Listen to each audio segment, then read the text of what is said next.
वासुदेव कृष्ण आप सभी को निमंत्रण देता हूं इस यात्रा पे चलने का। फैक्ट नंबर 1, कैलाश पर्वत तिब्बत में स्थित एक पर्वत श्रेणी है। फैक्ट नंबर 2, क्या आप जानते हैं कैलाश पर्वत के पश्चिम तथा दक्षिण में मानसरोवर तथा राक्षसताल झील है। कैलाश पर्वत की चोटियों के बीच स्थित झील को मानसरोवर झील के नाम से जाना जाता है। फैक्ट नंबर 3, माना जाता है कि मानसरोवर झील में पवित्र डुबकी लगाने से पिछले 7 जन्मों के सभी पाप मिट जाते हैं। फैक्ट नंबर 4, इसके अलावा यहाँ से कई महत्वपूर्ण नदियाँ जैसे ब्रह्मपुत्र, सिंधु, सतलुज और कर्नाली या घाघरा भी निकलती है। फैक्ट नंबर 5, मानसरोवर झील जो दुनिया में सबसे ऊंचाई पर स्थित शुद्ध पानी की सबसे बड़ी झीलों में से एक है और इसका आकार सूर्य के समान है। दूसरा झील राक्षस झील है जो दुनिया में सबसे ऊंचाई पर स्थित खारे पानी की सबसे बड़ी झीलों में से एक है और इसका आकार चंद्रमा के समान है।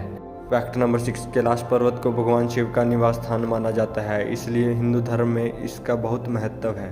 पौराणिक कथाओं के अनुसार कैलाश पर्वत पर भगवान शिव अपने परिवार के साथ रहते हैं। फैक्ट नंबर 7, आप जानते हैं कैलाश पर्वत को शिव पिरामिड के नाम से भी जाना जाता है। फैक्ट नंबर 8, कैलाश पर्वत की ऊंचाई 6638 मीटर है यानी कि 21,778 फुट है।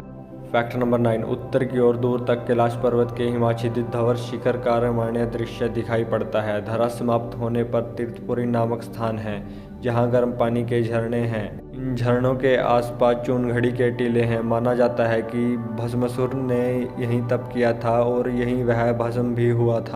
फैक्ट नंबर 10, इनके आगे डोलमाला और देवीखिंड ऊंचे स्थान हैं। उनकी ऊंचाई 5630 मीटर यानी कि 18,471 फुट है। इनके निकट ही गौरीकुंड है। मार्ग में स्थान स्थान पर तिब्बती तामाओं के मठ हैं। फैक्ट नंबर 11, क्या आप जानते हैं दुनिया की सबसे ऊंची चोटी माउंट एवरेस्ट की ऊंचाई लगभग 8,848 मीटर है जिसे अभी तक 7,000 से ज़्यादा लोग फतेह कर चुके हैं, लेकिन कैलाश पर्वत पर आज तक कोई भी नहीं चढ़ पाया है, जबकि इसकी ऊंचाई एवरेस्ट से लगभग 2,210 मीटर कम है। फैक्ट नंबर 12, कैलाश पर्वतमाला कश्मीर से लेकर भूटान तक फैली हुई है और लाचू और झोंकचू के बीच कैलाश पर्वत है जिसकी उत्तरी शिखर का नाम कैलाश है। इस शिखर की आकृति विराट शिवलिंग की तरह है। फैक्ट नंबर 13, मीडिया रिपोर्ट के मुताबिक एक पर्वतारोही ने अपनी किताब में लिखा था कि उसने कैलाश पर्वत पर चढ़ने की कोशिश की थी लेकिन इस पर्वत पर रहना असंभव था क्योंकि वहां पर शरीर के बाल और नाखून तेजी से बढ़ने लगते हैं। इसके अलावा कैलाश पर्वत बहुत ही ज़्यादा रेडियो एक्टिव भी है। फैक्ट नंबर 14, क्योंकि कैलाश पर्वत हिंदू धर्म में काफ़ी महत्व रखता है इसलिए इस पर कभी किसी के चढ़ न पाने के पीछे कई कहानियाँ प्रचलित हैं। फैक्ट नंबर 15, कुछ लोगों का मानना है कि कैलाश पर्वत पर भगवान शिव निवास करते हैं इसलिए कोई जीवित इंसान वहां ऊपर नहीं पहुंच सकता। व्यक्ति मरने के बाद या वह जिसने कोई भी पाप नहीं किया हो केवल वही कैलाश पर चढ़ सकते हैं। फैक्ट नंबर 16, जिन लोगों ने कैलाश पर्वत की चोटी पर पहुंचने की कोशिश की है उनका कहना है कि कभी कभी अत्यधिक खराब जलवायु परिस्थितियों के कारण और कभी कभी पहाड़ द्वारा अपने लक्ष्य स्थान को बदल लेने के कारण कोई भी अपने प्रयास में सफल नहीं हुआ है, यानी उन लोगों ने महसूस किया है कि कैलाश पर्वत की चोटी पर चढ़ने के दौरान वे अपने रास्ते से भटक जाते थे। फैक्ट नंबर 17, पौराणिक कथाओं के अनुसार भगवान ऋषभदेव ने यही निवारण प्राप्त किया है।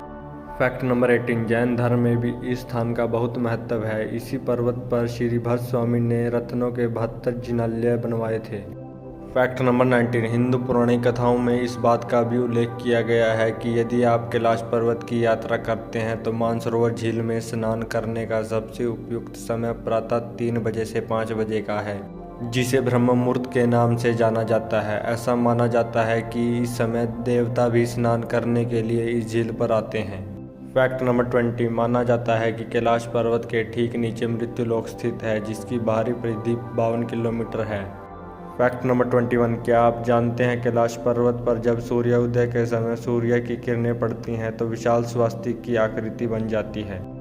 फैक्ट नंबर 22, कैलाश पर्वत पर समय तेजी से बीतता है। वहां जाने वाले यात्रियों और वैज्ञानिकों ने अपने बालों और नाखूनों को तेजी से बढ़ते हुए देखा है जिसके आधार पर उनका अनुमान है कि कैलाश पर्वत पर समय तेजी से बीतता है। हालांकि वैज्ञानिक अभी तक इसके पीछे के कारणों को ढूंढने में विफल रहे हैं।